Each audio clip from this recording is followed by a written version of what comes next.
देखिए आज के हेडिंग है, आपका टॉपिक है 5.2.3 oscillations of a freely suspended magnet. जैसे मान लेते हैं कि ये मैग्नेट है। मैग्नेट में कितने पोल होते हैं? दो।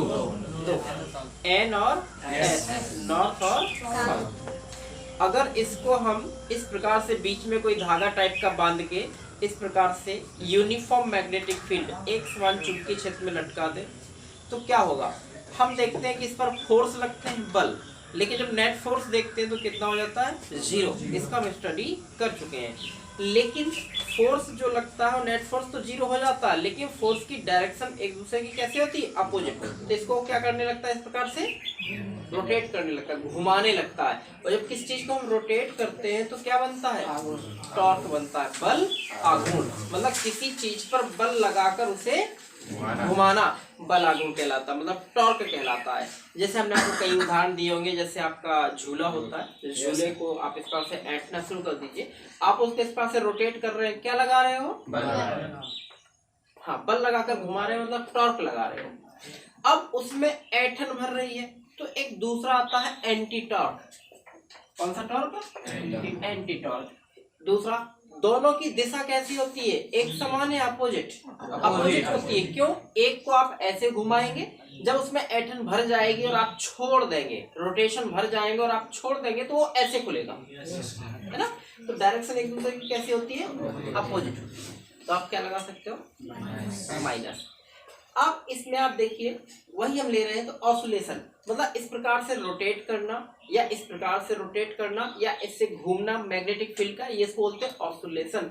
ऑसिलेशन मतलब दोलन। अगर उसका ऑसिलेशन हो रहा है तो उसका टाइम पीरियड भी होगा कि टाइम कितना लगा एक दोलन पूरा करने में या एक ऑसिलेशन पूरा करने में। जो टाइम लगता है उसको टाइम पीरियड मतलब आवर्तकाल या दोलन काल कहते हैं। तो इसमें अब देखिए, तो हमने पढ़ा है कि अगर मैग्नेटिक फील्ड कितना हो B, और जो मैग्नेट है उसका डाइपोल मोमेंटम क्या हो? M। और अगर एंगल वहां बन रहा हो तो साइन थीटा। तो टॉर्क हमारा कितना लगता है? M sine theta. पढ़ चुके हो कहीं ना कहीं। तो क्योंकि सस्पेंडेड मैग्नेट पर या डाइपोल पर जो हमारा टॉर्क लगता है वो tau equal to MB sine theta या NIAB साइन थीटा आ चुका डेरिवेशन। और डायरेक्शन अपोजिट क्या लगा दिया? माइनस। अब हमने कहा उसमें इस प्रकार से रोटेट हो रहा है तो उसका जो एंगुलर वेलोसिटी वो चेंज हो रही है, कोणीय वेग बदल रहा है। तो जब कोणीय वेग बदलेगा तो उसमें एक्सीलरेशन आएगा, त्वरण आएगा। जब कोई चीज सीधी चलती है तो रेखीय त्वरण होता है, जिसको आप ए कहते हैं, लीनियर एक्सीलरेशन।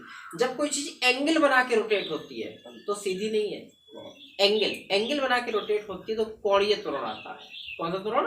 कोणीय, एंगुलर एक्सीलरेशन। और एंगुलर एक्सीलरेशन को हम लोग लिखते हैं किससे? अल्फा से। रेखीय त्वरण को ए से और एंगुलर एक्सीलरेशन को अल्फा से।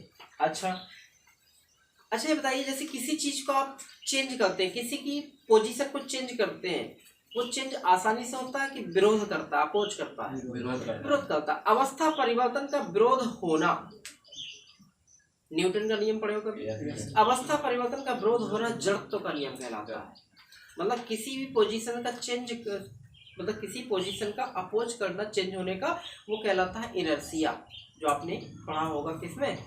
11th में, इनर्शिया, जड़त्व। लेकिन अगर वो रोटेशन में आप चेंजेस कर रहे हैं तो उसको आप इनर्शिया नहीं कहते हैं, मूवमेंट ऑफ इनर्शिया कहते हैं। जड़त्व आघूर्ण, जड़त्व अवस्था का परिवर्तन किसमें? सीधी लाइन में। और अगर कि आप सीधी लाइन न करके उसको क्या कर रहे हैं? रोटेट, घुमा रहे हैं, तो फिर वो कहलाता है जड़त्व आघूर्ण, मूवमेंट ऑफ इनर्शिया।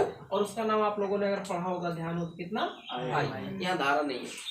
और जड़त्व आघूर्ण और कोणीय त्वरण में एक संबंध होता है, अगर पढ़ा है कभी तो क्या होता है? Tau equal to I alpha. तो जहाँ आई है जड़त्व आघूर्ण और अल्फा है कोणीय त्वरण। उम्मीद है कि ये भूल चुके होंगे क्योंकि 11th का है। अगर आप पलट के देखोगे पढ़ने तो मिलेगा ये टाउ बराबर आई अल्फा। अच्छा, तो इसका फॉर्मूला क्या बन गया? एक टॉर्क आई अल्फा। ये कब आया? जब हमने उसको रोटेट करना शुरू किया तो मोमेंट ऑफ इनर्शिया और एंगुलर एक्सीलरेशन, और tau equal to MB sine theta magnetic field में। अब आप इसमें से अल्फा को निकाल लीजिए। कितना लिख सकते हैं, माइनस mb अपॉन आई। और ये बेटा जो आप उसमें चेंजेस करते हैं, जैसे हम अगर बनाना भी चाहें, आप चाहो तो फिगर भी दिखा सकते थे। ये किसकी संकेत है, चुंबकीय मैग्नेटिक फील्ड है, सीधी नहीं होती, अंदर की बात मान लेते हैं। यहाँ पर एक मैग्नेट है, लीजिए ये मैग्नेट इस प्रकार से लटकी हुई है, ठीक है। और ये एंगल कितना बना रही है, थीटा। अरे मैग्नेटिक फील्ड की डायरेक्शन कितना एंगल बना रही है, थीटा। ये एंगल बहुत छोटे होते हैं, जब एंगल बहुत छोटे होते हैं तो साइन थीटा को आप कितना मान सकते हैं, जीरो नहीं, थीटा। जैसे साइन थीटा को थीटा, कॉस थीटा को थीटा, टेन थीटा को थीटा, मतलब ये साइन हटा देते हैं, जैसे कॉस हो साइन हो, थीटा के रह जाएगा। तब यहाँ पर कितना बचेगा, alpha equal to minus M B upon I theta, और केवल साइन थीटा की जगह थीटा। हाँ, ये बहुत छोटा था। अब ऐसा अगर आप देखें, देखो थोड़ा सा देखो इसको हमने ऐसे लिख दिया, दिस इक्वेशन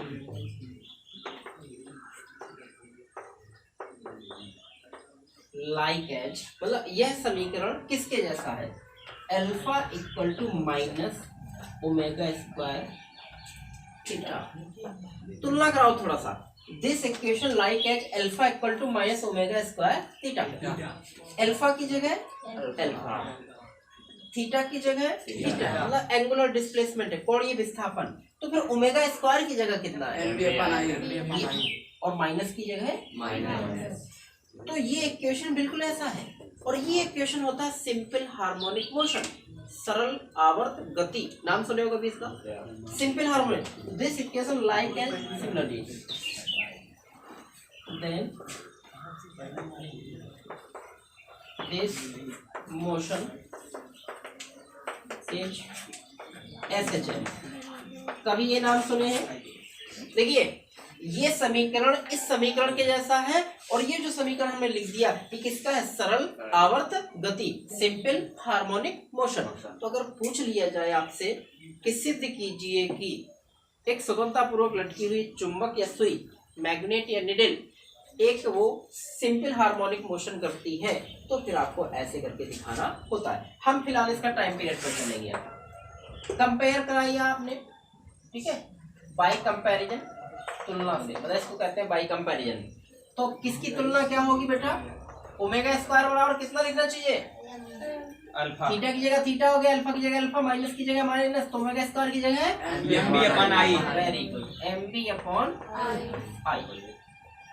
तो अगर हम स्क्वायर हटा दे तो अंडर रूट लग जाएगा, करड़ी एमबी अपॉन आई, ये हो गया, ठीक है। अब हमारा टाइम पीरियड क्या होता है, ओमेगा इक्वल टू होता है 2 pi upon T. Relation between angular velocity and time period, याद कर लीजिए इसको, ये निकल चुके होंगे कहीं ना कहीं। ओमेगा का मान होता है 2 पाई अपॉन टी, ओमेगा का मान कितना, 2 पाई अपॉन टी।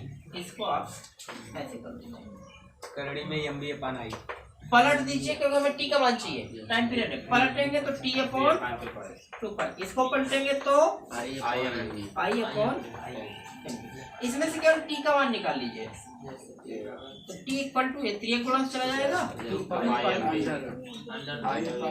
आई अपॉन ये हमने आपको डायरेक्ट लिखवा दिया होगा। ये आप लोग याद कर लेंगे कि जब भी कोई स्वतंत्रता पूर्वक चुंबक या चुंबकी सुई लटकी हो तो उसका आवर्तकाल कितना होता है, T equal to 2 pi under root I upon, जहाँ मतलब वेयर आई क्या है, movement of inertia, movement of inertia, Hindi बोलते हैं इसको जड़त्व आघूर्ण। करंट नहीं है, ये धारा नहीं है, ध्यान रखिएगा आई यहाँ पर। और एम तो आप जानते ही हैं, चुंबकीय द्विध्रुव आघूर्ण, मैग्नेटिक डाइपोल मूवमेंट, और बी क्या है, चुंबकीय क्षेत्र की तीव्रता, इंटेंसिटी ऑफ मैग्नेटिक फील्ड। तो ये डेरिवेशन आपको डायरेक्ट याद रखना है। अगर हमें न्यूमेरिकल्स के लिए इस्तेमाल करना हो तो न्यूमेरिकल्स में हमें किसका मान चाहिए हो, बी का, तो इसको फिर से पलट स्क्वायर करा दीजिए, इसका स्क्वायर कराओगे तो यहाँ का स्क्वायर, यहाँ का स्क्वायर केवल अंडर रूट हटेगा, कितना, एमबी। तो बी को यहाँ ले जाओ, इसको वहाँ ले जाओ, तो बी इक्वल टू हो जाएगा 4 पाई स्क्वायर आई अपॉन टी स्क्वायर, ये एक मैग्नेटिक फील्ड मतलब चुंबकीय क्षेत्र का फॉर्मूला है किसके टर्म में, time period, moment of inertia, magnetic dipole moment. अगर आपको टाइम पीरियड दिया है, आई दिया, एम दिया है, तो बी यहाँ से निकाला जा सकता है। कुछ नहीं किया हमने, क्या किया, इसका स्क्वायर करा दिया, यहाँ से बी निकाल लिया, आंसर आ गया। तो आप लोग इसको डायरेक्ट याद रखिए, ये अपने आप आ जाएगा। इसका न्यूमेरिकल्स भी आपके उसमें दिया हुआ है बुक्स में, जो एनसीईआरटी बुक है उसका एक न्यूमेरिकल इसमें दिया है, हम दिखाते हैं अभी आपको।